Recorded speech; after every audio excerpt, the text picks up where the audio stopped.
I believe the area that you live in is quite significant. It's important that everybody's able to come together with a common goal, and they came to the country to help rebuild. They were sold a lot of dreams of how it was going to be here in the UK, and they were met with a lot of racism, a lot of hardship, but they still fought through to do what they could to contribute to the British society. Hello, welcome to the Community Heroes podcast. My name's Jaden. And I'm Jasper. And today we're here with Renike. Can you tell us a little bit about yourself? So my name is Renike. I'm 31 years old, originally from Peckham. And I currently work as an events manager. I'm also a writer and a theatre producer. It's really nice. Who's your community hero and why? I've got more than one. Chris told me not to not to say his name, but I'll definitely say him. And the reason why is because when I was you guys' age, I was also part of the My Life Productions programs that was happening in summer. And we used to write the scripts and do the directing. And I feel like being exposed to that really helped to open up doors to what I'm doing now. Another person I would say is Valin. I've forgotten his last name, but he ran a program called The Leaders of Tomorrow. So I was part of that when I was about 15, 16 years old. And so what it entailed was these programs for young people where he was encouraging us to do better in life, helping us when it came to our vocabulary and dreaming bigger and thinking about our careers.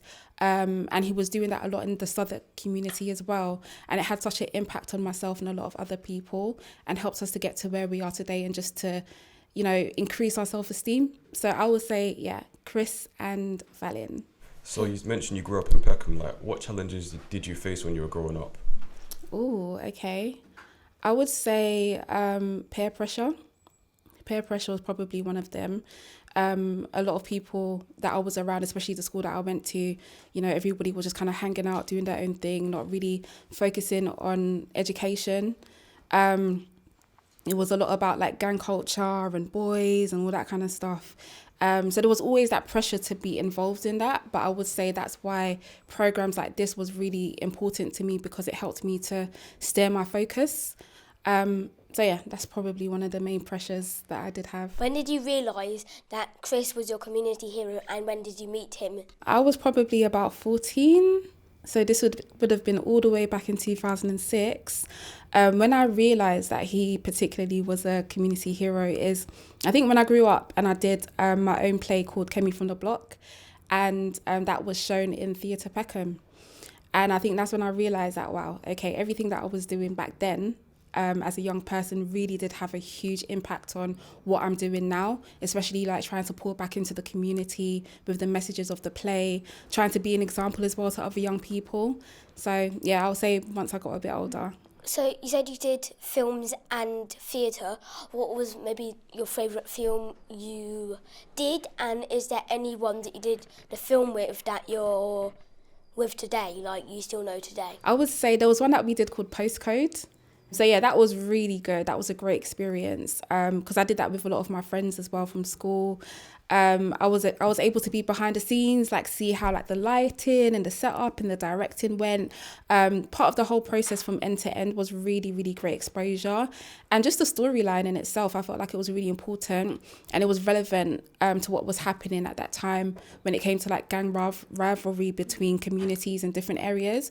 It was really good to just be behind the scenes, be on screen, and then eventually we got to watch it at was it Peckham Multiplex? Yeah, that's where we watched it. So just seeing what we've done to see it on the screen was an amazing experience. So did getting involved in movies change your life in any way, and how? 100%. Do you mean the movies that we did when we were younger? Yeah. Oh yeah, definitely. I think it ignited a passion within. It helped me to see that this is something I actually really like outside of school. And that pushed me to continue writing once I left. So I started to do spoken word. And then with the spoken word, I would do these short videos as well, where the story would be told through the film. And then from that's when I now got into theatre. And then currently I'm doing a course with the National Film Television School. So I'm writing for screenplay. It definitely, the seeds were planted when I was younger, for sure. Do you remember anyone like anyone you did it with, and what was your favourite part about doing Postcode, and like what was your main role, and like do you have any good friends that did it that you're still friends with today? Yeah, quite a lot of them. Susan, who was here the other day, so she's one of my best friends actually, and we were in that film together. Valentina, Cynthia, I know that she did an interview quite recently. So quite a lot of people that we did the film with, I still speak to this day because we all grew up together. So yeah, a lot of them are quite memorable. It seems like you've achieved a lot, so would you change anything about your childhood or just leave it the same? Nothing, because I believe that everything happens for a reason. I don't regret anything. So even like the good has all helped me to become who I am, as well as the bad as well. So yeah, I definitely feel like it shaped me, my character, my personality. So I'm grateful for each and every moment. It's incredible.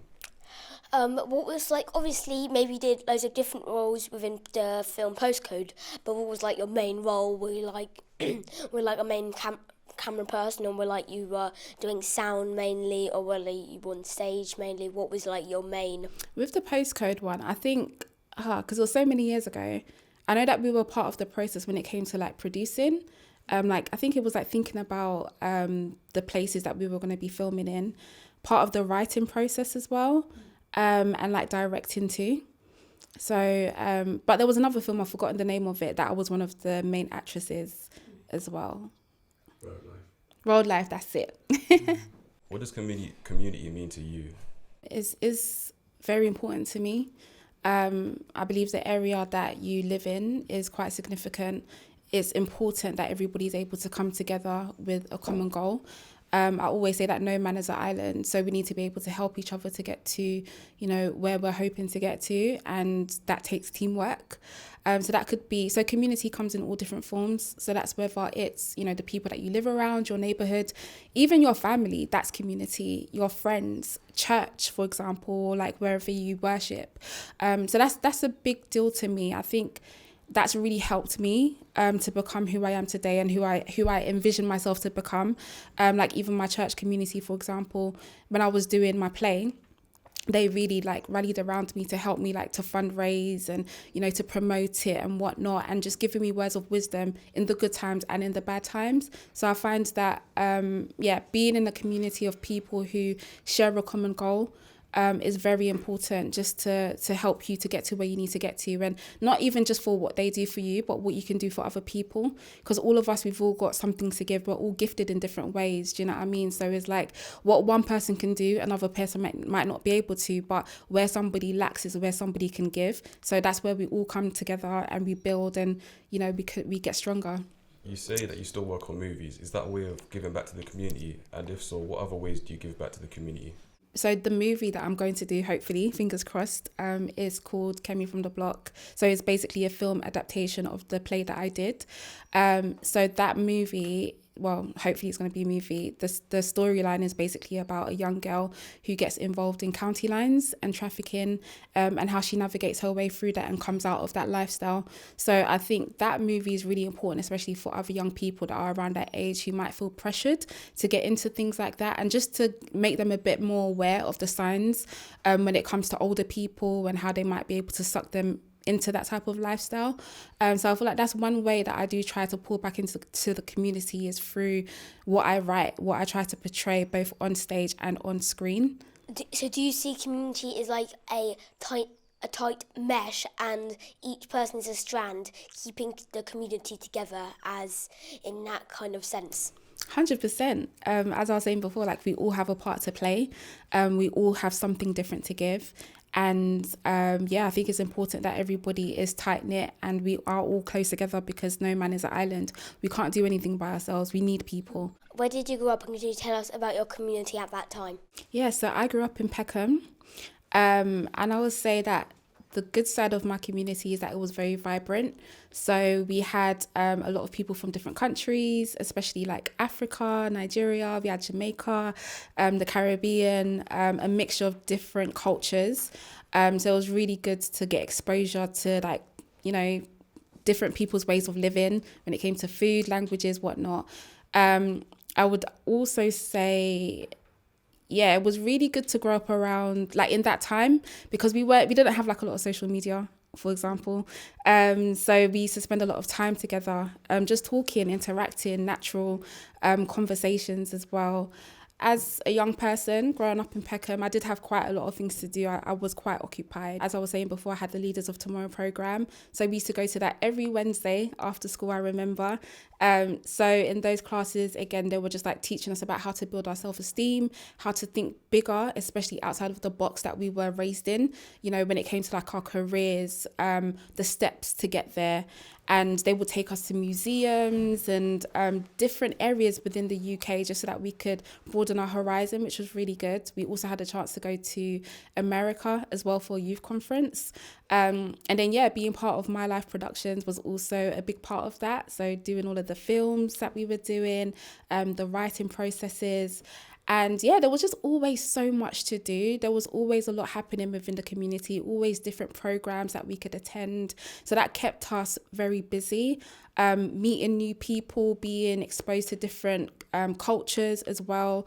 So yeah, that was a big part of my upbringing when I was younger. So in the past few interviews we've done with Cynthia and Suzanne, they both spoke about EMA and connections. So could you give like your perspective on that? Yeah, so I remember connections was very helpful to me when I was a young person and I was looking for a job, because I came from a background where they were okay financially but not that great, and I came to a point in my life where I needed to start buying things for myself, so I needed to get a job to sustain myself at that time. And connections were really good when it came to helping me to put together my CV and like prepping me when it came to interviews and whatnot, and things that are still helpful to this day. I don't believe that they're open anymore. I don't think so, which is really sad. But they were very beneficial to me and to a lot of my friends that were looking for jobs at that time. EMA, I didn't get it. So that was part of the reason why I needed to work. So whilst I was at college, I had a job at a shop called Viella. That was my first job. So I was doing that part-time while studying as well. But if it wasn't for places like Connections that helped me to know how to put together a CV or how to do a job interview, I wouldn't have been able to get that type of job and to sustain myself through the time that I was studying. So what's your understanding about the Windrush generation? My understanding, well, I'm not actually from a Caribbean background. I'm Nigerian, but I've spoken to people that are from that time, and they've told me that it was many people that came from the Caribbean. They came on a boat, I believe, on a ship called the Windrush, not long after the World War, and they came to the country to help rebuild. They were sold a lot of dreams of how it was going to be here in the UK, and they were met with a lot of racism, a lot of hardship, but they still fought through to do what they could to contribute to the British society and where it stands today. So that's my understanding. I also know that there was a period some years back where a lot of people who did come at that time, they didn't have like their documentation. And because of that, the government sent a lot of them back in spite of all of the hard work that they had done to rebuild this country, which was very unfair. So I know that there's been like programs and movements to get like reparations. So yeah, that's my understanding of the Windrush. Do you have any advice for us or the people that might be watching today? My advice would be to get locked in.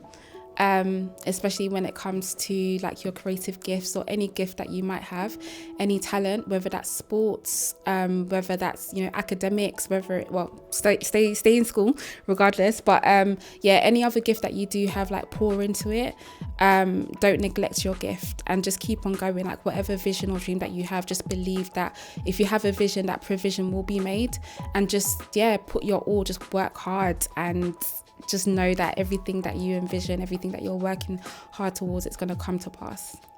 Thank you, Renike, for coming, and thank you for enlightening us with your time. Thank you for watching today, and remember to subscribe to the My Life Productions YouTube channel and click the notification bell so you don't miss any notifications.